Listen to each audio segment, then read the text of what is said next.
Hey Amanda, how are you doing? I'm doing good. Good.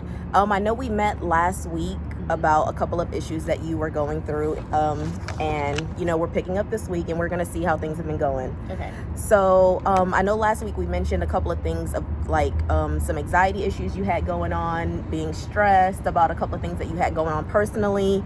How are you feeling currently? Still experiencing a little bit of anxiety and stress. Right. I've been trying to, do some of the things that we talked about last time, to ease my anxiety, but I still am getting, a little anxious here and there. So. What are you able to pinpoint the actual things that are making you anxious? Like, are you able to sort of pinpoint like, hey, I know this is like a trigger for me. This is something I need to work on a little bit more. Are you able to sort of determine what is actually giving you that anxiety? I feel like it's because, right now I'm living at my parents' house, Right. and I'm also, but I just recently graduated, and I'm Right. trying to still have my independence, Right. but I'm not, I don't have a lot of, my parents are always like coming in my room and Right. still feeling like I'm like in high school. Right. And so there's not a lot of boundaries there. And so those types of things kind of give me anxiety because I'm trying to balance my life but still seem like I am under their roof. Right. So that's the biggest thing. Right. And I know you mentioned feeling like a lack of independence. And I know that there are a couple of things that we had listed as far as like maybe starting to look for apartments or starting to sort of like maybe sort of like ease your way out into moving out a little bit. Have you been able to take a couple of steps? Have you looked at any apartments, or are you feeling like you want to finish school now before you leave? Yeah. Or what are you feeling? Well, I would like to finish school, but I've also just been looking at apartments, and Right. I think the financial standpoint is just what I'm trying to figure out right now, just to make sure I can afford that move with also going to school. Right. So. Right. Okay. And I know that, we talked about the actual stress of being like the older sibling. You're back at home. You're the oldest of two little siblings. And then you're trying to do your schoolwork. You're working. And then you have your parents and you have your little brothers and sisters running around the house. How are you able to deal with that? Like, when you're feeling stressed out, do you normally just like go to your room and like meditate? Like, what are your coping mechanisms that you're using? Yeah, it's a lot sometimes, but I do try to just stay in my room because I do have my own room, which is helpful. Right. So that's something that I've been doing, is just going and trying to get my own space away from everything, and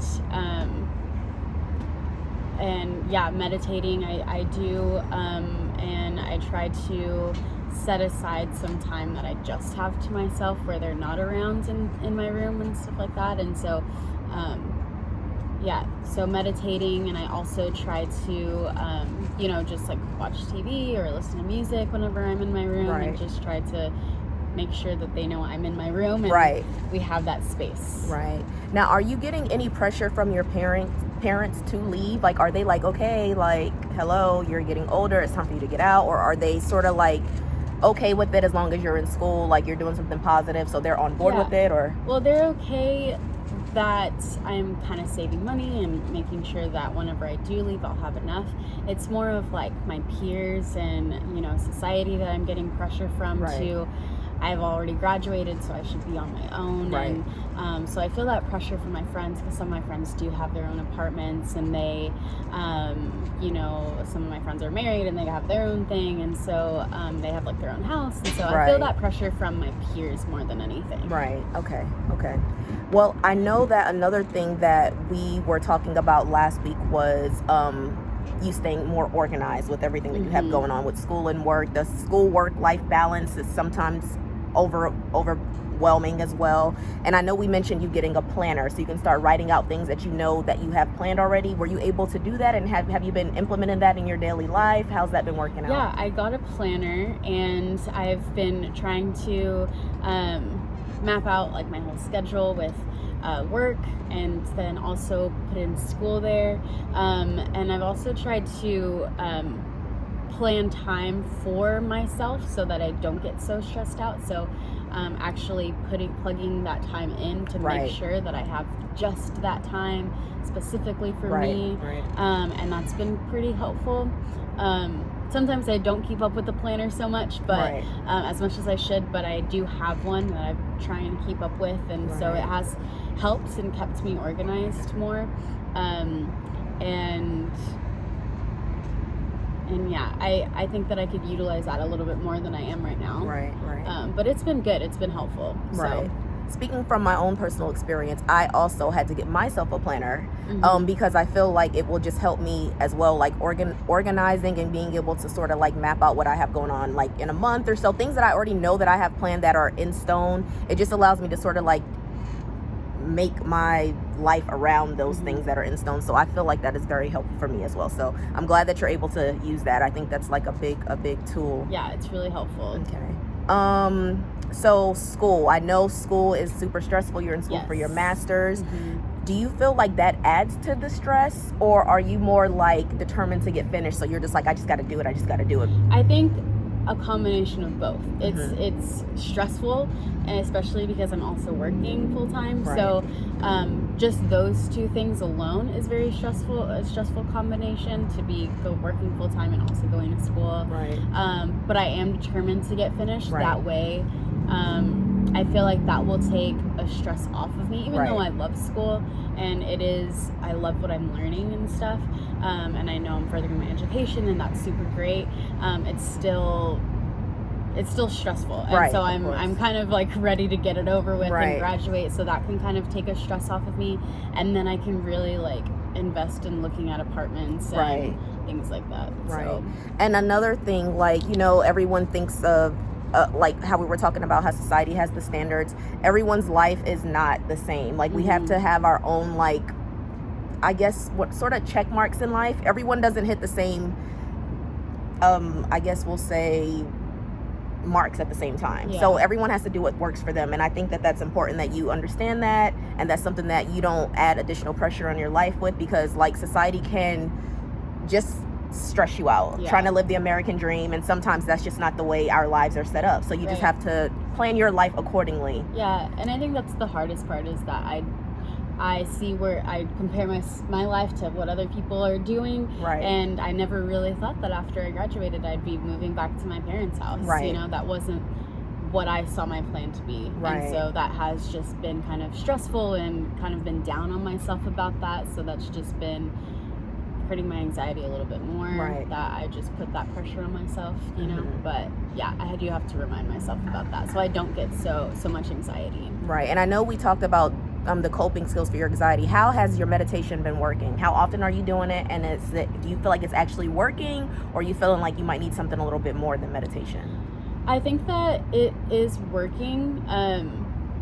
I feel like I could also implement other things, but meditation itself is working. I try to do it like in the beginning of the day to kind of start me off, but I don't do it every single day because sometimes, you know, I'm tired and I sleep in. But it is helping. It kind of calms me down and centers me, so that I can get my day started. So that's why I try to do it in the beginning of the day to kind of get my mind in check. Of course. But I'd be open to other things as well if you have anything that you recommend. The only thing that I have additionally that I could recommend would be like maybe changing your diet. I know, like, since you're always on the run, you're probably grabbing fast food. And that things like that tend to make your body tired. It tends to make you restless, and you're just like you just start feeling like maybe like just basically. Definitely. So maybe so maybe meal prepping would be a good idea, like having some healthy snacks on the go in your car, so you don't have to stop and grab a bag of chips or soda. You can grab like some fruit, have that handy, and then definitely rest. Like, I know with you working and being in school, you're probably not getting a full 8 hours of sleep. I mean, that's just who really is these days. So maybe trying to like on the weekends, like sort of rest up to gear yourself up for the week, and different things like that, I think would be important things to do. That'd probably help with my energy a lot, because Sometimes I feel like I can't keep moving, and then that just gives, you know, me more anxiety Right, that I can't keep on like doing what I need to do. So I think that diet probably does have a lot to do with it. So. And then definitely rest, and then drink water. And then if you take any additional like vitamins, like, you know, a couple of vitamins, since you're probably not eating healthy until you get in the regimen of eating healthier, vitamins help. Like I said, water, and just, you know, trying to just relax and enjoy life in the moment. Sometimes you just have to like check out and just like, you know what, today I'm gonna just do me, I'm gonna just relax, and I'm just gonna give myself some time. So I think that's important as well. So is there anything else that you want to discuss with me before we end the session? I don't think so. I think that those tips are really good to implement in my day-to-day, and that would really help me kind of stay more focused on what I have to do. So it's helpful. Well, good. Now, if that's it, then we will meet up again next week, and then we will continue on this journey together. All right. Awesome. All right. Thank you. Thank you. All right. Bye-bye.